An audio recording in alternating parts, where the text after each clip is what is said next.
How economical is this car? In my last video, I showed that I managed to get this 1.9 TDI Polo to over 77 miles per gallon. But can I beat that? By pulling out every tactic I can. I mean driving behind lorries at 55, the most careful movements on my throttle pedal, and of course, taping over any gaps. So to test this, we're going on a road trip.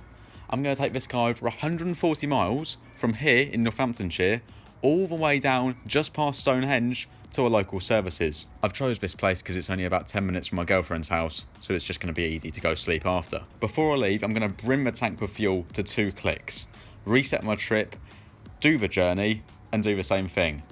Brim the tank, and then I can work out just how accurate my 20-year-old trip computer is, and I can see if the MPG figures are lying to me. Like I said, I've managed to get over 77 miles per gallon. If I can get 80, 90, or even 100, I'm going to be so happy with this car.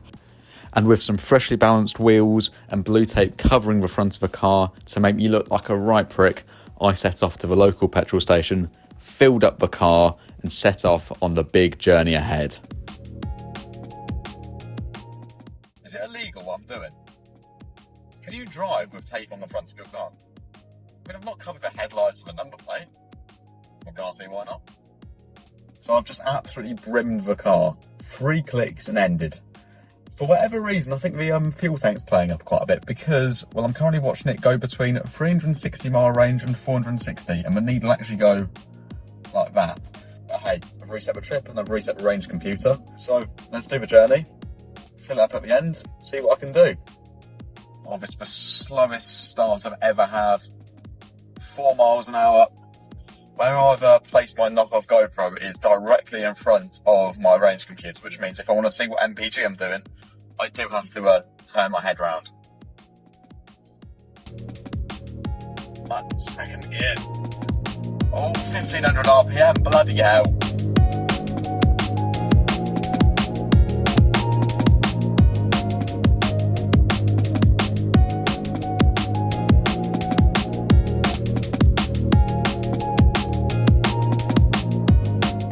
If I'm actually honest for a second, I quite like doing these.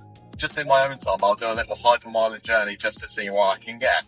Like, on average, I can get 60 to 70, which I'm happy with. My all-time best is, I think it was 77.2, which is insane for a standard car. Things holding me back, though, are stupid big Porsche wheels. They look great, but when I have a standard 15s on, it was at least 5 mpg better. Then under the bonnet, I've got a massive ram air intake, which does nothing but make a silly sound. The one thing that this car's really missing, other than a 6th gear and another 300 horsepower, is an armrest. I mean, that is the ultimate modification. Next video, keep your eye out. Installing an armrest. I'm really needing a lorry now though, because I've got no vehicles in front of me. £4.50 blue duct tape is doing all the work. So if you didn't see my last video, this is my daily driver. It's a 2004 1.9 TDI Polo, which is honestly a really rare thing these days. Every other one you've seen will usually have a rubbish 1.2 in it. Now, the sole reason for buying the car, other than the fully electric sunroof, was its engine. I mean, it's great fun to drive. It's just got endless torque, and it really can keep up with a lot of faster stuff.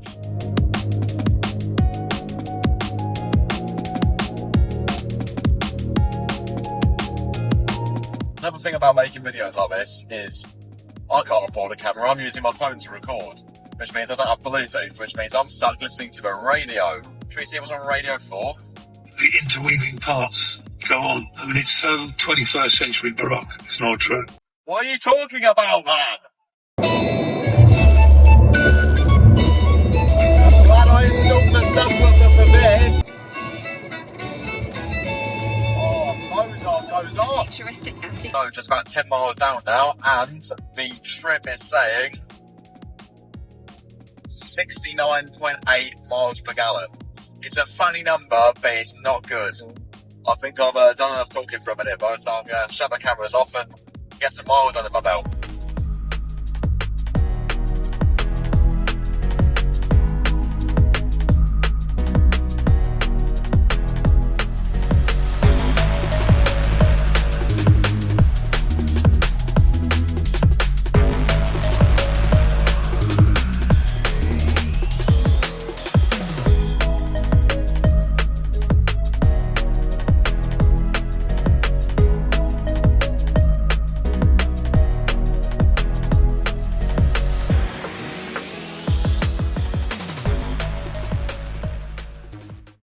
Now, before anything, I need to give a biggest shout out to Iceland Food Warehouse.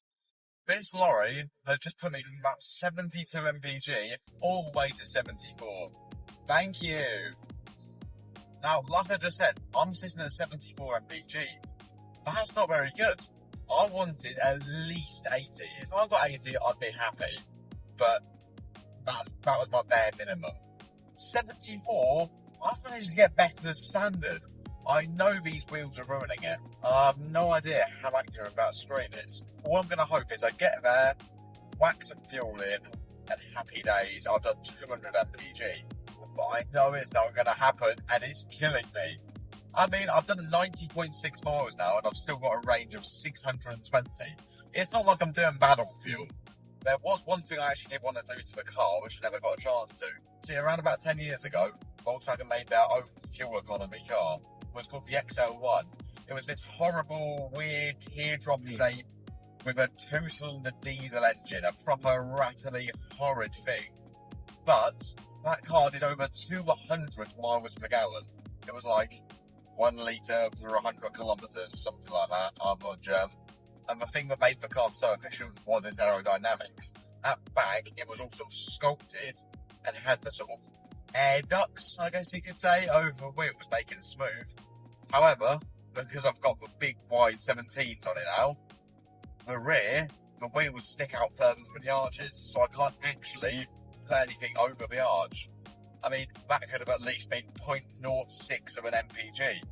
Damn! UK roads all look the same. I mean, I've been on this same stretch of dual carriageway for about 20-30 minutes now, and I have no idea where I am. Somewhere maybe live. If you get that reference, legend. And if you don't get the reference, it's understandable. It's probably the most obscure Top Gear reference I could say. Oh, I hate you. The 4D number plate is the worst thing since It's not the fact of what it looks like, because that comes down to taste. I can understand that. I'm not going to moan at someone else's taste. But it's the character. I see someone drive by their stupid 4D plates, or gel, or 5D, 3D, I don't know, no one cares. A chameleon ticked in their F1 spotlight on their 1 litre Fiesta. I'm so picky about modifications of cars, and I know some people look at my car and think, oh, that looks like shit, you've got a black diesel polo. I don't know why the person sounds like a dirty driver. And to anyone out there, you know it's serious because I'm pointing directly at you whilst driving. If you've got a 4D plate on your car, can you give me one good reason why, other than you saw a TikTok with a 2018 AMG A45 flying past with his 4D plates on? After my rant about the UK car scene at the moment, I decided to ask an important question. Should I name my car? I've never named a car before. Polo.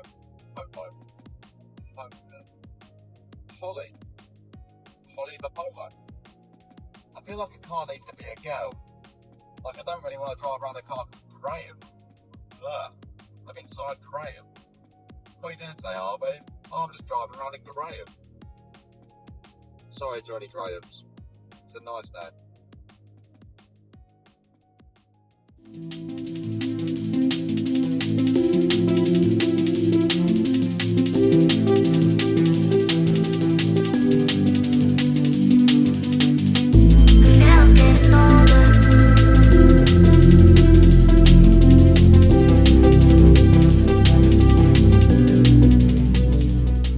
Got about 10 miles to go.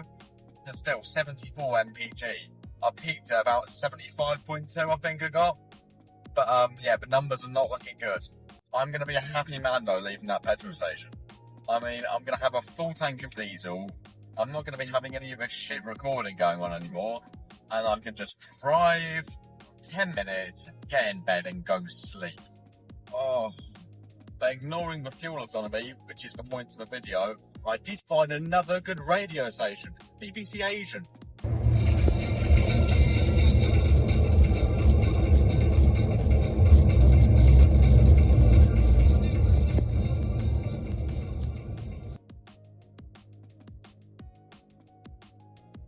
Does anyone actually know what Mountain Dew is?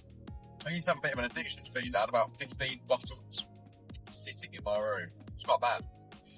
I still drink loads of it though. I don't even know what it is. It just tastes like acid. I think it might be starting to come across that I am getting quite bored of a journey. For 135 miles listening to a radio. I mean, that is an 18-year-old's idea of hell. But then, out of nowhere, the end finally came into sight. I can see it! I can see Esso! Come on, please!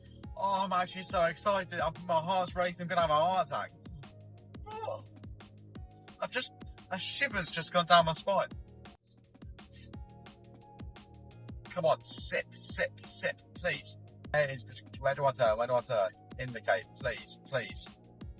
In neutral. Come on.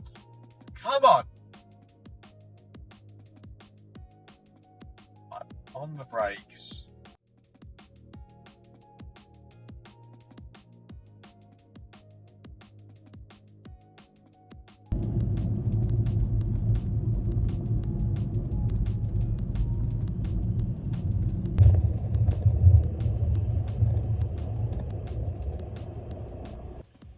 Yes!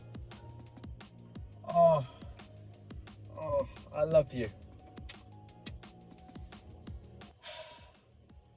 Numbers wise, 136.4 miles, 73.6 mpg on the screen, 590 mile range, 136 miles done, 46 mile an hour average, 2 hours and 57 minutes. Being too lazy and tired to record that night, you now see me a few days later. Hello!